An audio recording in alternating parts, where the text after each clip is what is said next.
बिस्मिल्लाहिर्रहमानिर्रहीम। अस्सलाम वालेकुम नाज़रीन, आप यूट्यूब चैनल देख रहे हैं। मैं इमरान ख़ान हूँ। सबसे पहले तो आप अपने दिमाग में ये रख लें कि PMLN की जो हुकूमत बनने जा रही है इसका मुस्तकबिल कोई रोशन नहीं है। देखें, जब पहले PDM ने हुकूमत बनाई थी तो इमरान ख़ान साहब को इक़्तिदार से निकाल कर हुकूमत बनाई थी। उस वक्त 13 जमातों ने इस इत्तेहाद को ज्वाइन किया था और वो 13 जमातें वो थीं जो सारी इमरान खान के मुखालिफ थीं। कुछ जमातें उनमें से इमरान खान के इत्तेहादी भी थे, वो भी छोड़कर चले गए, जिनमें काफ लीग और MQM सर फहरिस्त थे। बलूचिस्तान अवामी पार्टी भी उसका हिस्सा थी। तो इन पार्टियों ने इमरान खान साहब को छोड़ा और फिर MQM, फजलुर रहमान साहब की पार्टी, पीपल्स पार्टी, PMLN और बाकी सारी जमातों को मिलाकर ANP का भी एक मेंबर था, इन्होंने एक हुकूमत बना ली। PTM के 2 मेंबर भी थे, MNAs, मोहसिन दावड़ और अली वज़ीर। इन्होंने भी वोट डाला इमरान खान साहब के अगेंस्ट और हुकूमत बना दी। शहबाज शरीफ वज़ीर आज़म पाकिस्तान बन गए। फिर शहबाज शरीफ ने जो कारकर्दगी दिखाई, उस वक्त PDM की सारी जमातों को इस बात का शक था या इस बात का उनको तवक्को थी कि शहबाज शरीफ वाकई में डिलीवर करने की कैपेसिटी रखते हैं। यानी मुझे अच्छी तरह याद है, उस दौर में एक इश्तिहार बनाया था और उसमें बड़ा ग्रेंजर किस्म का म्यूज़िक डाला था और शहबाज शरीफ को दिखा रहे थे, कभी कलम से लिख रहा है, कभी कलम मुंह के अंदर डाला हुआ है, कभी दीवार की तरफ, फ़ोटो की तरफ देख रहे हैं, कभी ज़मीन पे चल रहे हैं। तो अजीबोगरीब बना के दिखाया कि जैसे जेम्स बॉन्ड है, उनकी हुकूमत बनने जा रही है। और पता नहीं शहबाज शरीफ बहुत बड़े इकोनॉमिस्ट हैं, बहुत तजर्बाकार हैं और मुल्क को कहाँ से कहाँ ले जाएंगे। फिर लोगों ने देखा कि शहबाज शरीफ ने जिस रफ्तार के साथ इस मुल्क को तबाह किया, यानी मुल्क का पूरा सियासी कल्चर तबाह कर दिया, जो अपोजिशन थी उसको दीवार के साथ लगा दिया, ख़वातीन को मारा, उनके ऊपर टॉर्चर किया, बदतरीन आंसू गैस की शेलिंग हुई, गिरफ्तारियाँ, रिकॉर्ड गिरफ्तारियाँ शहबाज शरीफ के दौरे हुकूमत में हुई। पाकिस्तान की सियासी तारीख़ में कभी भी किसी सियासी जमात की इस तरह गिरफ्तारियाँ नहीं हुई जैसे शहबाज शरीफ के दौर में गिरफ्तारियाँ हुई हैं। और उन गिरफ्तारियों के बाद जो ब्रूटल वाक़यात हैं, यानी चादर और चार दीवारी की तकद्दुस को शहबाज शरीफ साहब ने पामाल किया, लोगों को मारा, ये तो वो सारी चीज़ें हैं जो सियासी इंतकाम के ज़मरे में आ जाती हैं। सैकड़ों मुकदमात कायम कर दिए शहबाज शरीफ ने ही मेरे ऊपर, और शहबाज शरीफ के दौरे हुकूमत में ही मेरे ऊपर, अरशद शरीफ के ऊपर, साबिर शाकिर के ऊपर और दीगर सहाफ़ियों के ऊपर, समी इब्राहिम साहब के ऊपर और दीगर हमारे सदीक जान के ऊपर और दीगर सहाफ़ियों के ऊपर, मैं सबके नाम नहीं ले सकता, माज़रत चाहता हूँ। सहाफ़ियों पे बदतरीन मुकदमात दर्ज किए गए और बदतरीन हालात का सहाफ़ियों ने सामना किया। सहाफ़ियों को उठाकर गायब किया गया, उनको टॉर्चर किया गया, उनकी हालत को ख़राब किया गया। ये सारा कुछ शहबाज शरीफ के दौर में हुआ। तो आज़ादी इज़हार राय नहीं थी, सियासी बदला इंतकाम अपने उरूज पर था। और फिर शहबाज शरीफ ने पाकिस्तान की आवाम से बदला भी लिया। बदला ऐसे लिया कि शहबाज शरीफ ने इकॉनमी को बुरी तरह तबाह बर्बाद कर दिया। वो महंगाई बढ़ाता चला गया और बहाना ये था कि इमरान खान के दौर में कुछ फ़ैसले ऐसे हुए थे कि मुझे आज महंगाई बढ़ानी पड़ रही है। फिर शहबाज शरीफ के अपने जो 2 बड़े अहम इकोनॉमिस्ट थे, जिनमें एक उनका वज़ीर ख़ज़ाना भी रहा, मिफ्ता इस्माइल, उसने पोल खोल दिया और उसके बाद मोहम्मद ज़ुबैर ने पोल खोल दिया। उन्होंने बताया कि इमरान खान के दौरे हुकूमत में कोई डिफ़ॉल्ट का ख़तरा नहीं था, ये झूठ बोल रहे हैं।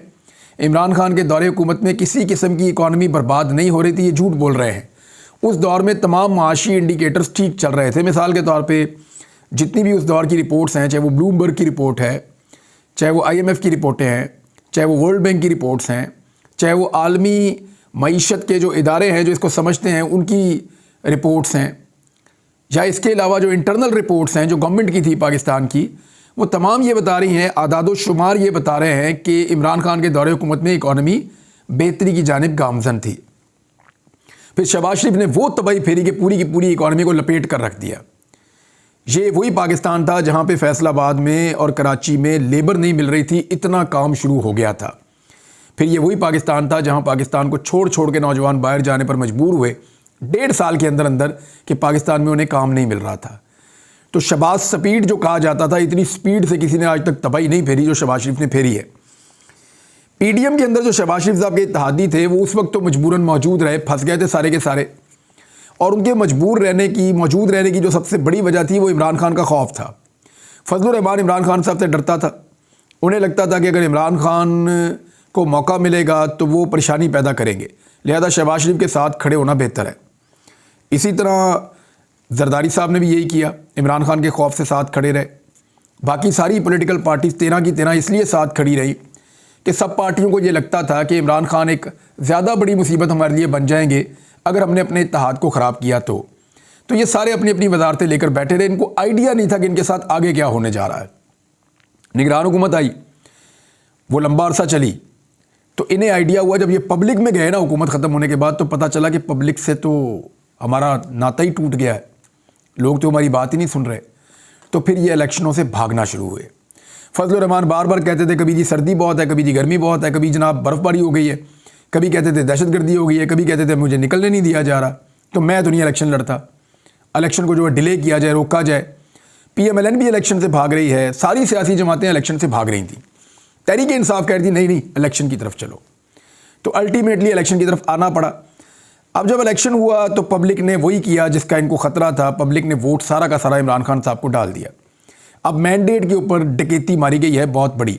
एक मिसाल मैं आपको भी और सुना देता हूँ, ये ज़रा मिसाल आपके सामने रखना इसलिए ज़रूरी है कि रोज़ाना आपको एक दो मिसालें बताएंगे तो आपको पता चलेगी। लाहौर से ज़हीर अब्बास खोखर साहब भी अपना इलेक्शन जीत गए थे, और क्योंकि मरीम नवाज़ वज़ीर आला पंजाब बन रही हैं तो उनको किस तरह सीटें जितवाई गई हैं।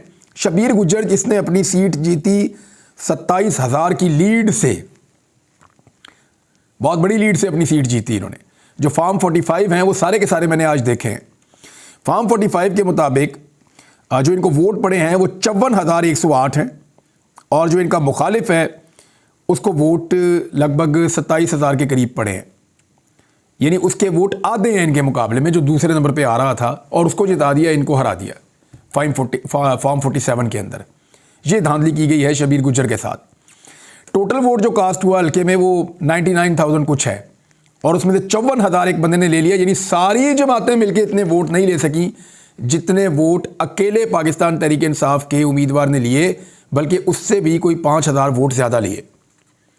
इसके बावजूद उसको हरा दिया गया। अब ये भी मुकदमा चल रहा है। तो इस तरह और बहुत सारे हैं कि मरीम नवाज़ को बनाना है जनाब, बनाना है उसको वज़ीर आला पंजाब बनाना है, तो ज़िद पूरी कर लें, बना लें, आप कर लें, बना लें। आपको ऑडियोज़ और वीडियोज़ के अलावा कुछ नहीं मिलेगा इस हुकूमत में। तमाम ब्यूरोक्रेट्स की ऑडियोज़ और वीडियोज़ बन जाएंगी। वो ज़हनी तौर पे इस बात के लिए तैयार रहें, तमाम सियासतदान भी इस बात के लिए तैयार रहें। यहाँ पंजाब में रहने वाले सहाफ़ी और जितने लोग जो है वो काबिल ज़िक्र हैं, वो सारे तैयार रहें कि उनकी ऑडियोज़ और वीडियोज़ बन सकती हैं, क्योंकि मरीम नवाज़ ने हमेशा ये क्लेम किया है कि मेरे पास बड़ी ऑडियोज़ और वीडियोज़ होती हैं, और वो ये कहती भी रही हैं और धमकाती भी रही हैं इसके बारे में कह कर। तो अब आ जाएँ उस बात की तरफ जिसकी मैं आपसे जिक्र कर रहा था कि इन सब ने जब ये देखा कि दोबारा हुकूमत आ रही है और बड़ी कमज़ोर हुकूमत आ रही है, और बहुत बड़ा धांधला करके इस वक्त नवाज शरीफ को किसी तरह उस पोजीशन में लाया जा रहा है कि ये हुकूमत बना ले किसी तरह, लेकिन सबको वोट डालना पड़ेगा। आज अगर नवाज शरीफ को अकेला छोड़ा जाए ना कि हुकूमत बनाओ, तो कभी नहीं बना सकते। बहुत बड़ी धांधली करके भी, दर्जनों सीटें देने के बाद भी नवाज शरीफ साहब की पार्टी सादा अक्सरियत हासिल नहीं कर सकी। आज भी दूसरे नंबर की पार्टी है, वरना ये तीसरे चौथे नंबर पे इन्होंने होना था। जो इनकी दुर्गत बनी है, 17-18 सीटों से ऊपर ये नहीं जा रहे थे, मैक्सिमम 2 दर्जन हो जाती, या बहुत अच्छा भी कर देते तो 30 से ऊपर तो ये जा ही नहीं सकते थे। ये इनके हालात थे इस इलेक्शन के अंदर, लेकिन उनको पहुंचा दिया 75 सीटों तक। अब वो सीटें तो उनको मिल गई है, लेकिन वोट उनको चाहिए बाकी सबका अपना वज़ीर आज़म बनाने के लिए। तो नवाज शरीफ साहब को तो बिग नो कह दिया गया, जनाब आप तो नहीं है। तो उन्होंने कहा जी मेरी बेटी को बना दें फिर पंजाब का वज़ीर आला, तो वो उनकी ख्वाहिश पूरी की जा रही है। लेकिन उनकी बेटी के ऊपर भी एक तलवार लटकाई गई है महर शराफत अली की सूरत में। जिस वक्त उनकी बेटी ने ज़रा सी हैंकी बैंकी की, तो उस वक्त महर शराफत अली की तलवार इनके सर पे गिरेगी और उसको इंसाफ मिल जाएगा, वो सीट लेके असेंबली में आ जाएगा, तो मरीम नवाज़ साहबा बाहर हो जाएंगी, फिर नया वज़ीर आला पंजाब बनाना पड़ेगा।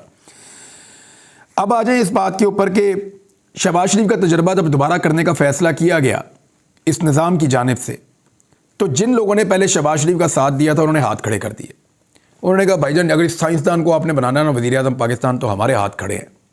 इस आदमी ने पहले बहुत बेइज्जती कराई, हम पब्लिक के अंदर गए, बड़ी मुश्किलों से जान बचा के, बड़ी मुश्किलों से पब्लिक की मिन्नत तरला करके और धांधली करके हमने ये सीटें ली हैं। अगली दफ़ा तो लोगों ने हमें धांधली भी नहीं करने देनी, जो शहबाज शरीफ साहब ने दुर्गत बना दी थी सबकी। यानी पीपल्स पार्टी का बेड़ा गर्क करवा दिया शहबाज शरीफ ने, अपनी पार्टी का बेड़ा गर्क करवा दिया, फजल रहमान की पार्टी का बेड़ा गर्क करवा दिया, ANP को फारिग करवा दिया, MQM को, सारी जमातों को करवा दिया। MQM की कमेटी इस तरह निकल गई कि पीपल्स पार्टी को एक लिमिट से आगे नहीं जाने देना था, ये तय हो चुका था। तो वो जो सीटें थी कराची वाली, वो किसी को तो देनी थी पाकिस्तान तहरीक इंसाफ से छीन कर। तो उसके लिए MQM के सारे दरों को इकट्ठा करके उनको वो सीटें दे दी गई। हालांकि ज़्यादा सीटें वहाँ से, बल्कि ज़्यादा क्या मैक्सिमम सीटें वहाँ से जो जीती है वो पाकिस्तान तहरीक इंसाफ जीती है। लेकिन MQM की झोली में सीटें डाल दी गई 1.5 दर्जन के करीब, उससे कम है थोड़ी। तो वो सीटें जो MQM को मिली हैं उसकी बुनियाद के ऊपर अब वो वजारतें मांग रहे हैं। और MQM को इस बात का आइडिया है कि वो तो जीते ही नहीं, ना उनकी कोई पॉलिटिक्स है, तो चलो जो दाव लगता है वो ले लेते हैं। MQM को तो 5 दिन के लिए वजारत मिले तो 5 दिन के लिए भी ले लेते होते हैं। उनका इससे कोई ताल्लुक नहीं है कि सियासी उसूल क्या होता है। उनका सियासी उसूल है इक़्तिदार के अंदर रहो और इंजॉय करो। और कराची के लोगों की जो हालत है वो आपके सामने है। तो अब MQM ने क्या किया, उन्होंने तो वजारतें मांग ली हैं, उनको 3 से 5 वजारतें दी जाएंगी जो फार्मूला तय हो रहा है उसके मुताबिक। और दूसरी जानिब वही सारे हीरे जो नवाज शरीफ और शहबाज शरीफ के इर्द गिर्द हैं उनको वजारतें दी जाएंगी। पीपल्स पार्टी कह रही है जी हमने वजारतों का हिस्सा नहीं बनना, हमने वजारतें नहीं लेनी। फजलुर रहमान साहब कह रहे हैं कि जनाब मैं इंतखाबी नताइज मुस्तरद करता हूँ, ना हुकूमत का हिस्सा बनेंगे ना वज़ीर आज़म को वोट देंगे। अब फजलुर रहमान शहबाज शरीफ को वोट नहीं देगा, ये बात आपको समझ आ रही है? इसका मतलब क्या है कि फजलुर रहमान को आइडिया हो गया है कि इस आदमी का साथ दे के इसके गुनाह अपने गले डलवाने वाली बात है। ज़रा इसको आप फिर समझिए। फजलुर रहमान साहब की सियासत पूरी तरह तबाह हो गई खैबर पख्तूनख्वा में, क्योंकि उन्होंने सियासत करनी होती है। और खैबर पख्तूनख्वा के लोग शरीफ ख़ानदान से नफ़रत करते हैं और शरीफ ख़ानदान उन लोगों से नफ़रत करता है। जैसे शहबाज शरीफ साहब ने, नवाज शरीफ साहब ने वहाँ जलसा करते हुए पश्तूनों की तौहीन की थी। तो ये जो वजह है इसकी फजलुर रहमान साहब भी समझ रहे हैं कि उनको शदीद नुकसान हुआ शरीफ ख़ानदान के साथ हाथ मिलाने का। तो उन्हें आइडिया हो गया है कि अगर दोबारा फजलुर रहमान साहब को खैबर पख्तूनख्वा में जड़ें पकड़नी है या अपनी पार्टी को मजबूत करना है तो कुछ भी करके शरीफ ख़ानदान से दूर रहना होगा। लिहाजा उन्होंने अभी तक का फ़ैसला, तो उनका ये पता कोई नहीं होता, ये पैंतरा बदल जाते हैं। अभी तक का फ़ैसला तो ये है कि ना हुकूमत का हिस्सा बनेंगे ना ही वज़ीर आज़म को वोट देंगे, ताकि ये इलेक्शन में तो बेड़ा गर्क करवा लिया, ज़िल्लत उठा ली, अगले इलेक्शन में तो कम से कम फजलुर रहमान साहब कहीं पे स्टैंड कर जाएं या कुछ ना कुछ उन्हें मिल जाए। तो ये फजलुर रहमान साहब की स्ट्रेटजी है कि वो भी शहबाज शरीफ से जान छुड़ा रहे हैं। उन्हें पता है कि ये कितना बड़ा साइंसदान है और ये कोई नया तजर्बा करके कोई नया चंद चढ़ा देगा इस मुल्क के अंदर, ये उनको लगता है। अब आ जाएं आप इस बात की तरफ कि पीपल्स पार्टी वजारतें क्यों नहीं ले रही। देखिए, पीपल्स पार्टी आईनी ओहदे तो ले रही है, वजारतें नहीं ले रही। उनको इस बात का आइडिया हो गया कि शहबाज शरीफ की काबीना का हिस्सा बनने का मतलब ये है कि तबाही और बर्बादी का हिस्सा बनना। वो ये जानते हैं कि IMF के पास जाना पड़ेगा थोड़े दिन के बाद। वो ये जानते हैं कि गर्मियों के अंदर बदतरीन लोड शेडिंग होने वाली है। वो ये जानते हैं कि महंगाई का एक तूफ़ान आने वाला है और चीज़ें कंट्रोल नहीं होंगी शहबाज शरीफ से। तो इसलिए वो इस गुनाह बेलज्जत का हिस्सा नहीं बनना चाहते। पीपल्स पार्टी भी अपनी इज्जत बचा रही है कि आइंदा हमने भी इलेक्शन लड़ना है, हमने पंजाब में भी जाना होता है, हमने सिंध में भी इलेक्शन लड़ना है, KP में भी इलेक्शन लड़ना है, बलूचिस्तान में भी इलेक्शन लड़ना है। अगर ये सारा मलबा अपने ऊपर डलवा लेंगे तो हम आइंदा इलेक्शन में कैसे जाएंगे। अब देखें, अगर 5 साल की हुकूमत हो ना तो कोई भी सियासी जमात ओहदे नहीं छोड़ती। ये मैं आपको टेक्निकल बात बता रहा हूँ। अगर फजलुर रहमान को यकीन होना कि ये हुकूमत 5 साल चलेगी शहबाज शरीफ की, तो वो फौरी तौर पे वोट भी डालें और ओहदे भी लें। अगर ये यकीन होना पीपल्स पार्टी को ये हुकूमत शहबाज शरीफ की 5 साल चलेगी तो वो ओहदे भी लेंगे और वोट भी डालेंगे। और मैं आपको आज कह रहा हूँ कि अगर किसी मोड़ पे इनको इस बात का यकीन आ गया ना आने वाले दिनों में कि शहबाज शरीफ 5 साल पूरे कर सकता है, जो लगता तो नहीं है, तो ये फिर ओहदे भी ले लेंगे, वजारतें भी ले लेंगे और प्रॉपर सिस्टम का हिस्सा भी बन जाएंगे। आज फजलुर रहमान और आसिफ अली जरदारी समेत तमाम सियासतदानों को पता है कि ये हुकूमत टिकने वाली और रहने वाली नहीं है। और शहबाज शरीफ साहब इसलिए फंस गए हैं कि वो वजारत आला पंजाब और ये ओहदा इसलिए लेना चाहते हैं कि उन्हें पता है कि अगर उन्होंने ना लिया तो मुल्क में एक ऐसा क्यास हो जाएगा कि या तो दोबारा इलेक्शन में जाना पड़ेगा या फिर तंग आकर पाकिस्तान की जो ताकतवर हलके हैं वो तहरीक इंसाफ के लिए इंसाफ का दरवाज़ा खोल देंगे और वो अपनी सीटें PMLN से वापस लेने के बाद इक़्तिदार में आ जाएंगे। और अगर पाकिस्तान तहरीक इंसाफ इक़्तिदार में आ गई तो शहबाज शरीफ वो आदमी है जिसके ख़ानदान को सबसे ज़्यादा असर पड़ने वाला है। ये बात आप याद रखिएगा। तो इस वजह से शरीफ ख़ानदान मजबूर है कि वो इक़्तिदार को ले और बाकी सारी जमातें मजबूर हैं कि इनको इक़्तिदार दें, लेकिन वो सारे साथ ही साथ इक़्तिदार का हिस्सा भी नहीं बनना चाहते। वो कहते हैं जी हमारी तरफ से जो दिल करता है करो, जैसे दिल करता है चलाओ। क्योंकि जो लोग वोट डाल रहे हैं ना वज़ीर आज़म का शहबाज शरीफ को, उनको भी पता है कि इससे काम नहीं होना। वोट इसको दे दो तरस खा के, लेकिन इसके साथ ना बैठना वरना गंदे हो जाएंगे पब्लिक में, क्योंकि इलेक्शन भी बहुत जल्दी आ रहा है। ये मेरी असेसमेंट है अब तक की सूरत हाल की। और बाकी चीज़ें आपके साथ शेयर करता हूँ, क्योंकि एक हॉर्स ट्रेडिंग का पूरा एक माहौल गर्म कर दिया गया है पंजाब में मरीम नवाज़ के लिए। उस पर बात करते हैं अगले वीलॉग में। अब तक के लिए इतने, अपना ख्याल रखिएगा, अपने इस चैनल का भी। अल्लाह हाफ़िज़।